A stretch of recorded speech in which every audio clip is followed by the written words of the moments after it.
Welcome to Read Aloud with Mr. Paul. I'm so glad you could be here. Be sure to subscribe so you won't miss a single story. Today we'll be reading The Velveteen Rabbit by Margery Williams, illustrated by Gennady Spirin.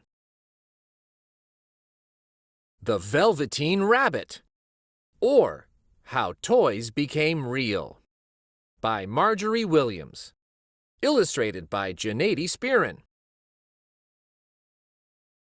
There was once a Velveteen Rabbit, and in the beginning he was really splendid. He was fat and bunchy, as a rabbit should be. His coat was spotted brown and white. He had real thread whiskers, and his ears were lined with pink sateen. On Christmas morning, when he sat wedged in the top of the boy's stocking with a sprig of holly between his paws, the effect was charming. There were other things in the stocking, nuts and oranges and a toy engine and chocolate almonds and a clockwork mouse, but the rabbit was quite the best of all. For at least 2 hours the boy loved him. And then aunts and uncles came to dinner, and there was a great rustling of tissue paper and unwrapping of parcels. And in the excitement of looking at all the new presents, the Velveteen Rabbit was forgotten.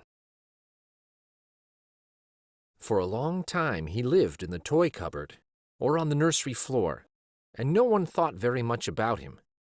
He was naturally shy, and being only made of velveteen, some of the more expensive toys quite snubbed him. The mechanical toys were very superior and looked down upon everyone else. They were full of modern ideas and pretended they were real.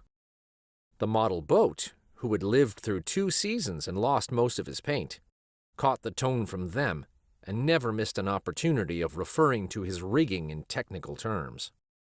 The rabbit could not claim to be a model of anything, for he didn't know that real rabbits existed. He thought they were all stuffed with sawdust like himself, and he understood that sawdust was quite out of date and should never be mentioned in modern circles. Even Timothy, the jointed wooden lion, who was made by the disabled soldiers and should have had broader views, put on airs and pretended he was connected with government. Between them all, the poor little rabbit was made to feel himself very insignificant and commonplace, and the only person who was kind to him at all was the Skin Horse.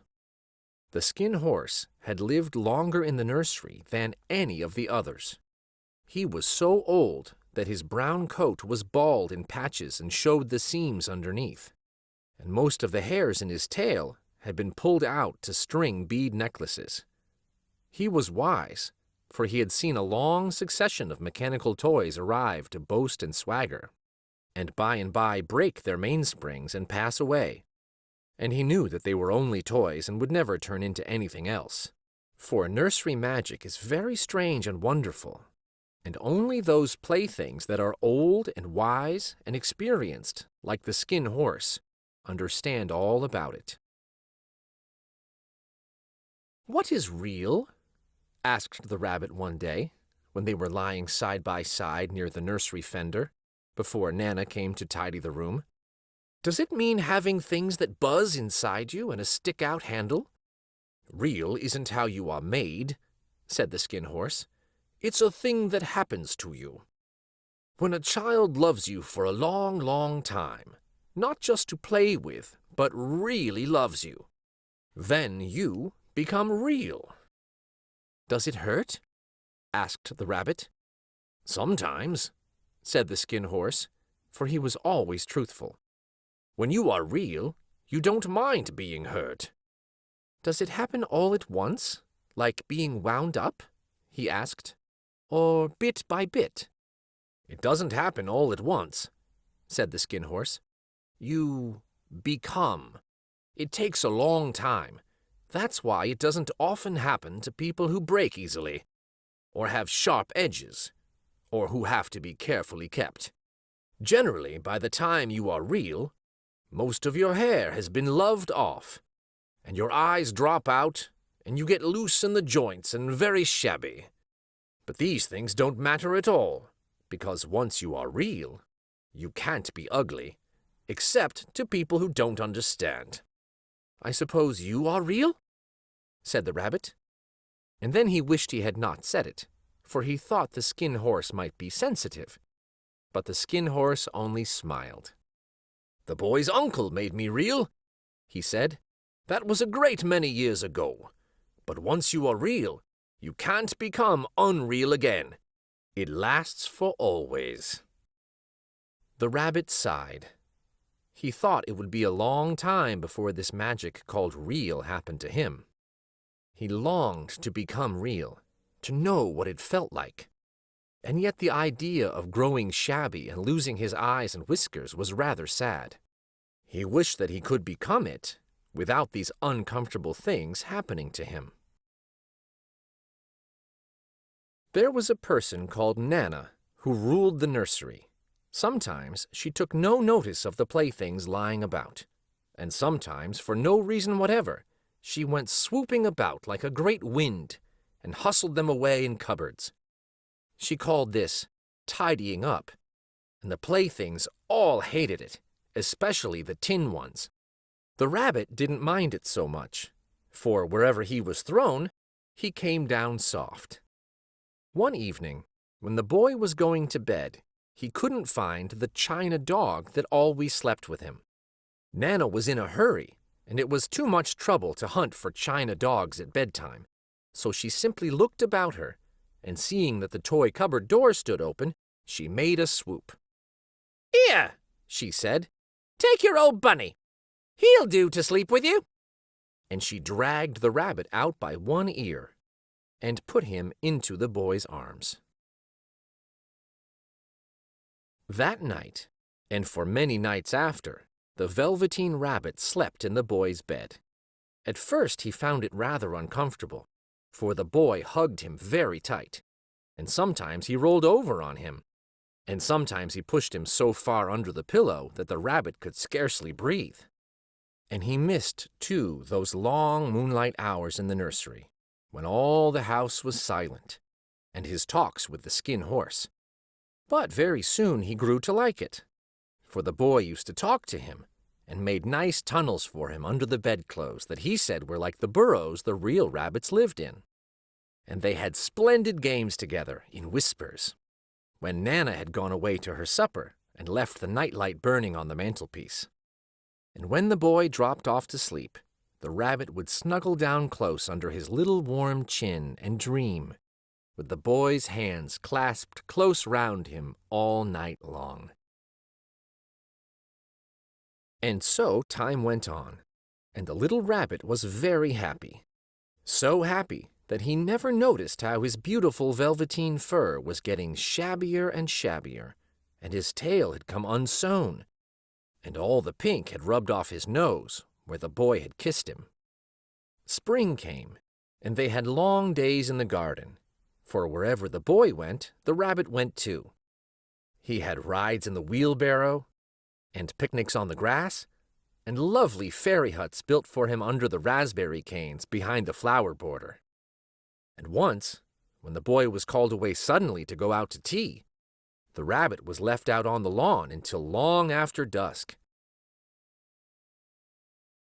And Nana had to come and look for him with the candle, because the boy couldn't go to sleep unless he was there. He was wet through with the dew, and quite earthy from diving into the burrows the boy had made for him in the flower bed, and Nana grumbled as she rubbed him off with a corner of her apron. "You must have your old bunny," she said. "Fancy all that fuss for a toy." The boy sat up in bed and stretched out his hands. "Give me my bunny," he said. "You mustn't say that. He isn't a toy. He's real." When the little rabbit heard that, he was happy, for he knew that what the skin horse had said was true at last. The nursery magic had happened to him, and he was a toy no longer. He was real. The boy himself had said it.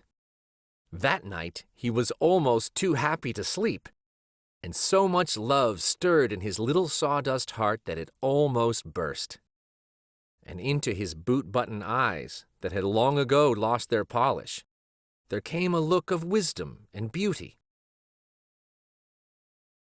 so that even Nana noticed it next morning when she picked him up and said, "I declare if that old bunny hasn't got quite a knowing expression." That was a wonderful summer. Near the house where they lived, there was a wood, and in the long June evenings the boy liked to go there after tea to play. He took the Velveteen Rabbit with him, and before he wandered off to pick flowers or play at brigands among the trees, he always made the rabbit a little nest somewhere among the bracken, where he would be quite cozy, for he was a kind-hearted little boy, and he liked Bunny to be comfortable. One evening, while the rabbit was lying there alone watching the ants that ran to and fro between his velvet paws in the grass, he saw two strange beings creep out of the tall bracken near him. They were rabbits like himself, but quite furry and brand new. They must have been very well made, for their seams didn't show at all, and they changed shape in a queer way when they moved. One minute they were long and thin, and the next minute fat and bunchy, instead of always staying the same, like he did. Their feet padded softly on the ground, and they crept quite close to him, twitching their noses, while the rabbit stared hard to see which side the clockwork stuck out, for he knew that people who jump generally have something to wind them up. But he couldn't see it. They were evidently a new kind of rabbit altogether. They stared at him, and the little rabbit stared back, and all the time their noses twitched. "Why don't you get up and play with us?" one of them asked. "I don't feel like it," said the rabbit, for he didn't want to explain that he had no clockwork. "Oh," said the furry rabbit, "it's as easy as anything." And he gave a big hop sideways and stood on his hind legs. "I don't believe you can," he said. "I can," said the little rabbit. "I can jump higher than anything." He meant when the boy threw him, but of course he didn't want to say so. "Can you hop on your hind legs?" asked the furry rabbit. That was a dreadful question, for the Velveteen Rabbit had no hind legs at all. The back of him was made all in one piece, like a pincushion. He sat still in the bracken and hoped that the other rabbits wouldn't notice. "I don't want to," he said again. But the wild rabbits have very sharp eyes, and this one stretched out his neck and looked. "He hasn't got any hind legs," he called out. "Fancy a rabbit without any hind legs!" And he began to laugh. "I have!" cried the little rabbit. "I have got hind legs. I am sitting on them." "Then stretch them out and show me like this," said the wild rabbit. And he began to whirl round and dance, till the little rabbit got quite dizzy. "I don't like dancing," he said. "I'd rather sit still." But all the while he was longing to dance, for a funny new tickly feeling ran through him, and he felt he would give anything in the world to be able to jump about like these rabbits did. The strange rabbit stopped dancing and came quite close. He came so close this time that his long whiskers brushed the Velveteen Rabbit's ear, and then he wrinkled his nose suddenly and flattened his ears and jumped backwards. "He doesn't smell right!" he exclaimed. "He isn't a rabbit at all! He isn't real!" "I am real," said the little rabbit. "I am real! The boy said so!" And he nearly began to cry. Just then there was a sound of footsteps, and the boy ran past near them. And with a stamp of feet and a flash of white tails, the two strange rabbits disappeared. "Come back and play with me," called the little rabbit. "Oh, do come back! I know I am real." But there was no answer. Only the little ants ran to and fro, and the bracken swayed gently where the two strangers had passed. The Velveteen Rabbit was all alone. "Oh dear," he thought. "Why did they run away like that? Why couldn't they stop and talk to me?" For a long time he lay very still, watching the bracken, and hoping that they would come back. But they never returned. And presently the sun sank lower, and the little white moths fluttered out, and the boy came and carried him home. Weeks passed, and the little rabbit grew very old and shabby, but the boy loved him just as much. He loved him so hard that he loved all his whiskers off, and the pink lining to his ears turned gray, and his brown spots faded. He even began to lose his shape, and he scarcely looked like a rabbit anymore, except to the boy. To him he was always beautiful, and that was all that the little rabbit cared about. He didn't mind how he looked to other people, because the nursery magic had made him real. And when you are real, shabbiness doesn't matter. And then one day, the boy was ill. His face grew very flushed, and he talked in his sleep, and his little body was so hot that it burned the rabbit when he held him close.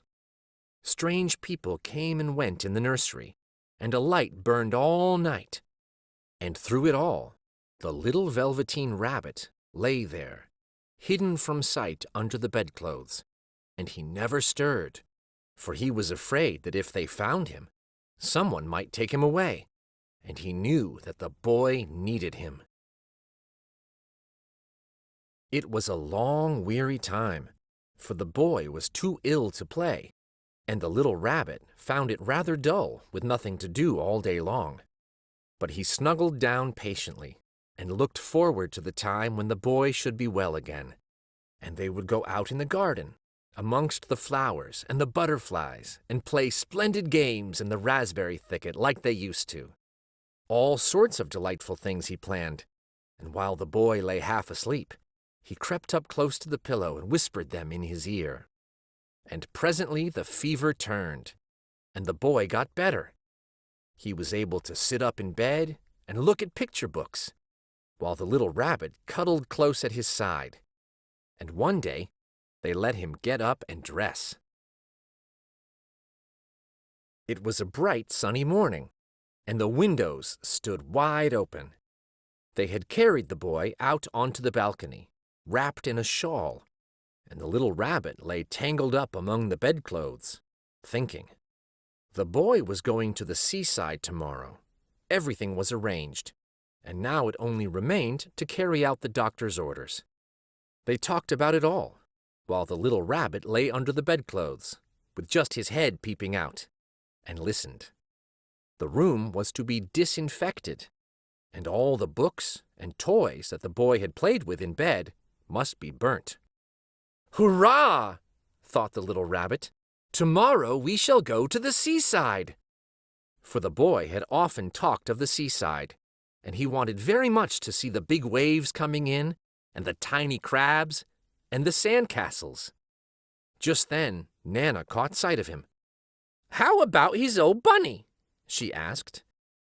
"That," said the doctor. "Why, it's a mass of scarlet fever germs. Burn it at once." "What? Nonsense! Get him a new one. He mustn't have that any more." And so the little rabbit was put into a sack with the old picture books and a lot of rubbish, and carried out to the end of the garden behind the fowl house. That was a fine place to make a bonfire, only the gardener was too busy just then to attend to it.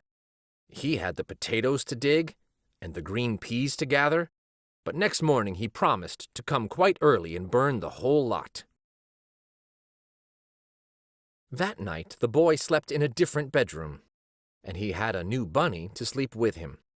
It was a splendid bunny, all white plush with real glass eyes, but the boy was too excited to care very much about it, for tomorrow he was going to the seaside, and that in itself was such a wonderful thing that he could think of nothing else.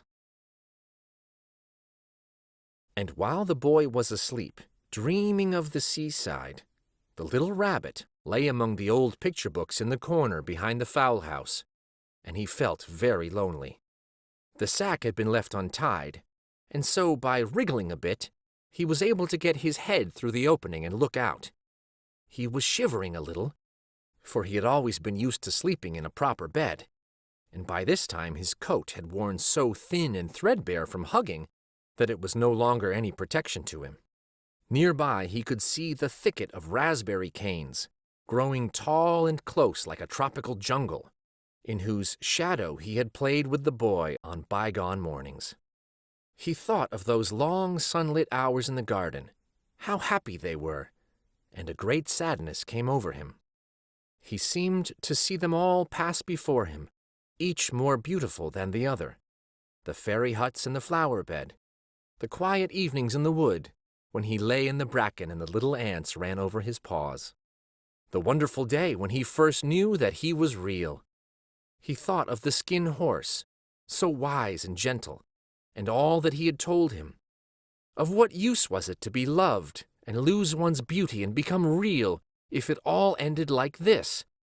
And a tear, a real tear, trickled down his little shabby velvet nose and fell to the ground.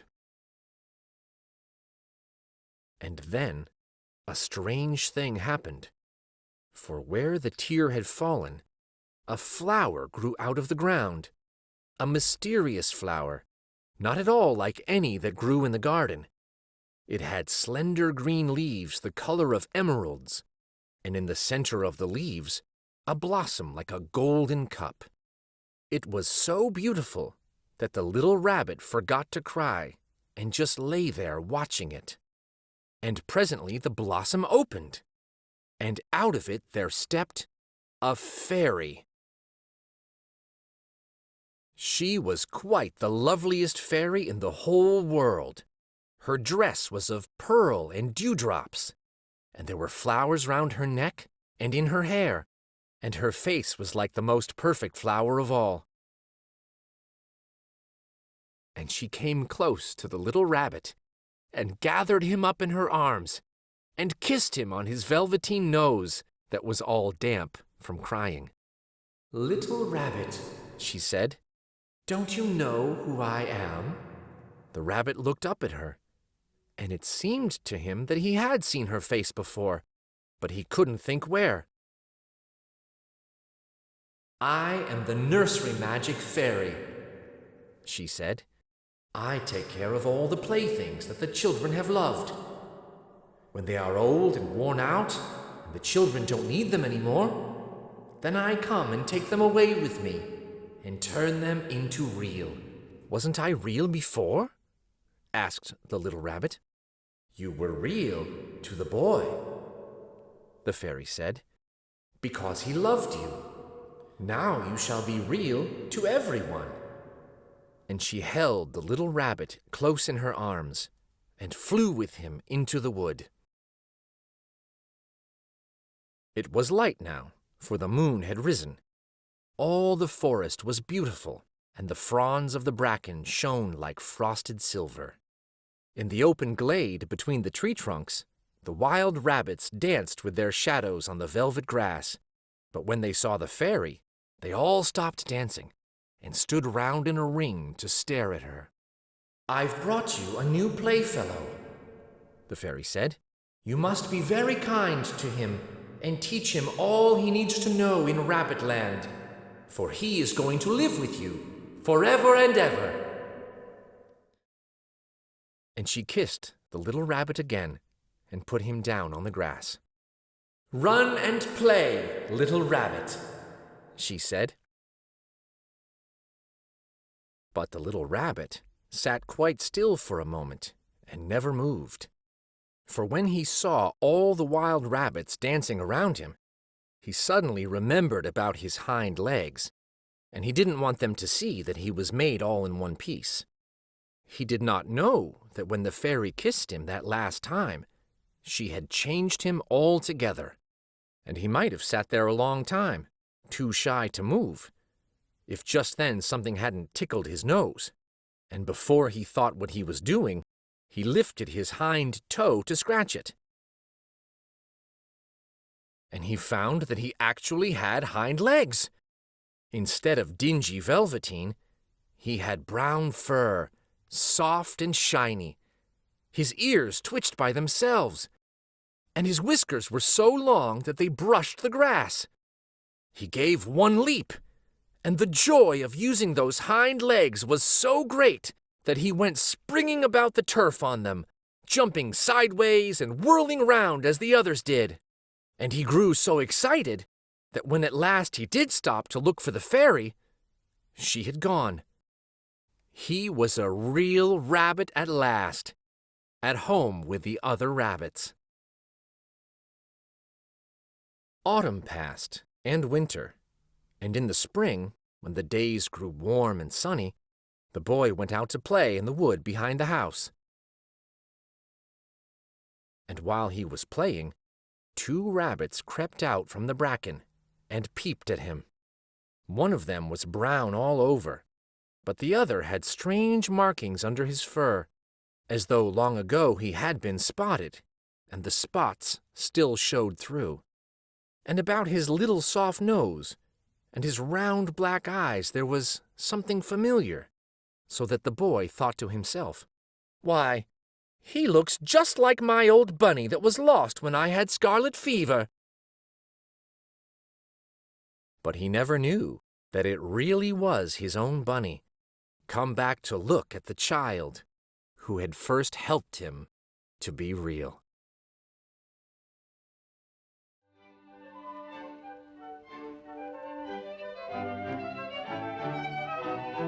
Thank you so much for joining me for Read Aloud with Mr. Paul. Until next time, discover the wonder in a book. Pick one up. Take a look. For more classic stories, like and subscribe to Read Aloud with Mr. Paul. Thanks again.